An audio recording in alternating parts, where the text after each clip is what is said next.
In a quiet, secluded village nestled deep within a forest, there was a tale that every villager knew but no one dared to speak aloud. It was the story of the demon that had once possessed the body of a young woman, bringing fear and terror to the entire community. The woman's name was Ilara, and she had been the light of the village. Known for her kindness and beauty, she helped everyone, from tending to the sick to gathering herbs for the village healer. Her laughter was said to lift the spirits of even the most downtrodden, and her presence was a comfort to all. But one winter night, everything changed. A terrible storm descended upon the village, the wind howling through the trees like the cries of tormented souls. That night, Ilara was found in the forest, lying unconscious at the edge of a forbidden grove, a place the villagers believed to be cursed. No one knew why she had ventured there, but when she was brought back to her home, something was different about her. At first, it was subtle. Ilara's warm smile became strained, her voice took on an unnatural edge, and her once bright eyes grew cold and distant. She stopped visiting her friends, preferring to stay locked away in her home. Rumors began to spread that she had been touched by something dark in the forest. Soon, strange occurrences began to plague the village. Livestock were found dead in the fields, their bodies twisted in unnatural ways. The air around Ilara's home grew heavy, and villagers reported hearing whispers on the wind whenever they passed by her door. Children claimed to see shadowy figures lurking near her windows at night. Then came the night of the full moon. The village priest, Father Alaric, was awoken by a pounding at his door. When he opened it, he found a group of terrified villagers, all speaking over one another about Ilara. They said that she had been seen walking through the village, but something was horribly wrong. Her movements were jerky, as if she were a puppet being controlled by invisible strings, and her face was twisted into a cruel, mocking grin. Father Alaric gathered his sacred relics and made his way to Ilara's home, accompanied by the bravest of the villagers. When they arrived, they found the door wide open, the air inside thick with a suffocating darkness. Ilara was sitting in the center of the room, her head bowed, her hands clasped tightly together as if in prayer. But when the priest called her name, she slowly lifted her head, and the sight made everyone freeze in terror. Her eyes, once so full of life, were now completely black, as if consumed by an endless void. Her skin had taken on a sickly, grayish hue, and her mouth curled into a smile that was not her own. When she spoke, her voice was layered with a deep, guttural growl that seemed to come from somewhere far beyond the room. "The light will not save you, priest," the demon inside her hissed. "This body is mine now." Father Alaric stood firm, holding up his crucifix and reciting prayers of exorcism. But as the words left his lips, the demon inside Ilara only laughed, a chilling, inhuman sound that echoed through the house. The air grew colder, and the walls seemed to close in around them. Dark shapes slithered in the shadows, and a deep, ancient fear took hold of the villagers. But Father Alaric would not be swayed. With every ounce of faith he had, he continued the ritual, calling upon the power of the divine to banish the demon from Ilara's body. The room shook, and Ilara's body convulsed violently as the demon fought to maintain its hold. Screams of agony filled the air, both Ilara's and the demon's, as light and darkness clashed in a battle for her soul. After what felt like an eternity, there was a final, ear-piercing shriek, and then silence. Ilara collapsed to the floor, her body limp and motionless. The oppressive darkness that had filled the room lifted, and the shadowy figures vanished into the ether. Father Alaric approached her cautiously, kneeling beside her and whispering a prayer of protection. Slowly, Ilara's eyes fluttered open. Her once darkened eyes were now clear, and her skin had regained its color. She looked up at Father Alaric, tears streaming down her face. "It's gone," she whispered, her voice weak and fragile. "Thank you." The villagers were overjoyed to have Ilara back, but the experience had left her changed. Though the demon had been exorcised, the memories of its presence haunted her, and she knew that the darkness she had encountered was still out there, lurking in the shadows, waiting for another chance to strike. From that day on, the village lived in a delicate balance, aware of the unseen forces that existed beyond the veil of their everyday lives. Ilara, though forever marked by her ordeal, became a symbol of hope and resilience, reminding the villagers that even in the face of great evil, the light of faith and courage could drive back the darkness. But the villagers never forgot the terror of that winter night, and they remained ever watchful, knowing that demons did not give up so easily. The winter passed, and with the arrival of spring, the village began to breathe easier. The memory of the demon that had possessed Ilara became a whisper, something that lingered in the back of people's minds but no longer dominated their thoughts. Life slowly returned to normal, and Ilara, though changed by her experience, did her best to live as she had before. But Ilara couldn't escape the shadows that clung to her.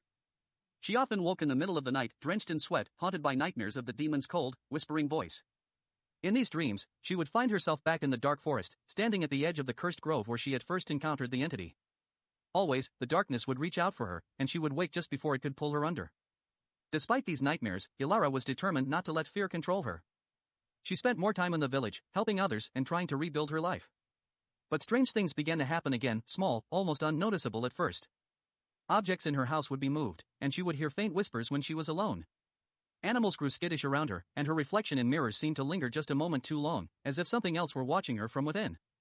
She tried to ignore it, convincing herself that it was just her mind playing tricks on her after the trauma she had endured. But deep down, she feared that the demon had never truly left her. One evening, Ilara went to see Father Alaric. The priest had become her confidant since the exorcism, and she trusted him more than anyone. When she arrived at the church, she found him lighting candles in preparation for evening prayers. The flickering light cast long shadows across the stone walls, but the familiar warmth of the sanctuary was comforting. Father, Ilara began hesitantly, I fear the demon is still with me.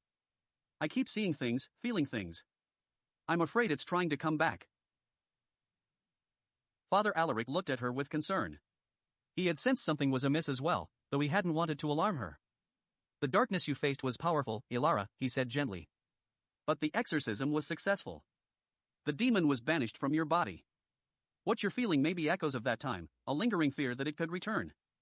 Ilara nodded, though she wasn't entirely convinced. But what if it isn't just fear?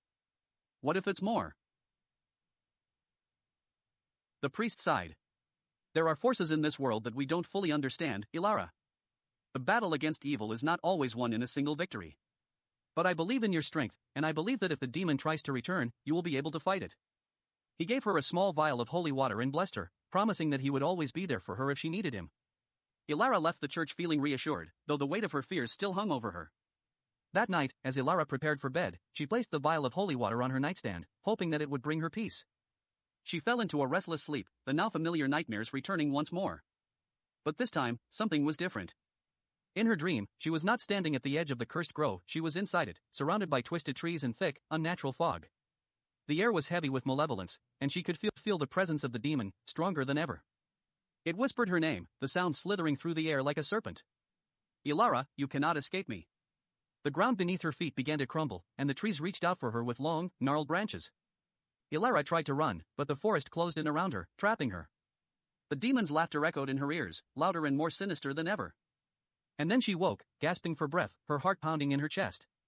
The room was cold, unnaturally cold, and the shadows seemed to dance on the walls as if they were alive. Ilara reached for the vial of holy water, but it was gone. Panic surged through her as she frantically searched for it, only to find it lying on the floor, shattered into pieces. She knew then that the demon had never truly left her. It had been waiting, biding its time, and now it was trying to reclaim her. Desperate, Ilara ran to the church, her fear driving her through the darkened streets.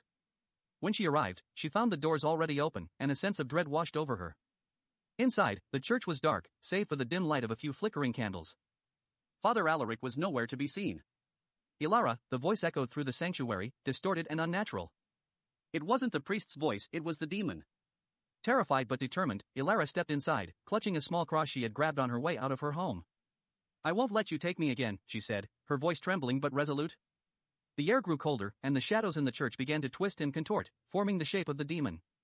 Its eyes glowed with an eerie light, and its mouth curled into that same mocking grin she had seen on her own face when it had possessed her. You are mine, Ilara. You will always be mine. But this time, Ilara wasn't alone. From the darkness behind her, Father Alaric emerged, holding the church's most sacred relic, a silver cross that had been blessed by the highest authorities of the faith. He began to chant a powerful exorcism prayer, his voice steady and strong. The demon recoiled, hissing and writhing as the light from the cross grew brighter, filling the church with a blinding radiance. Ilara joined in the prayer, her voice rising alongside Father Alaric's as they fought together to drive the demon out once more. The battle was fierce, but this time, Ilara was not a helpless victim. She had faced the darkness before, and she had survived. With every word of the prayer, she felt the demon's grip on her weaken, its presence fading as the light grew stronger. Finally, with a final, blood-curdling scream, the demon was cast out, its shadowy form dissipating into nothingness. The church fell silent, the air growing warm and peaceful once more. Ilara collapsed to the floor, exhausted but free. Father Alaric knelt beside her, offering her a hand. It's over, he said softly. You've won. But Ilara knew that the fight against darkness was never truly over. She had defeated the demon for now, but she also understood that evil would always be lurking in the shadows, waiting for moments of weakness. Still, she had found her strength, and she would be ready if it ever returned. And so, with the help of Father Alaric and the faith that had carried her through her darkest moments, Ilara continued to live her life, forever vigilant but no longer afraid. The village, too, remained watchful, but now they knew that with courage and faith, even the most terrifying of demons could be driven back into the shadows.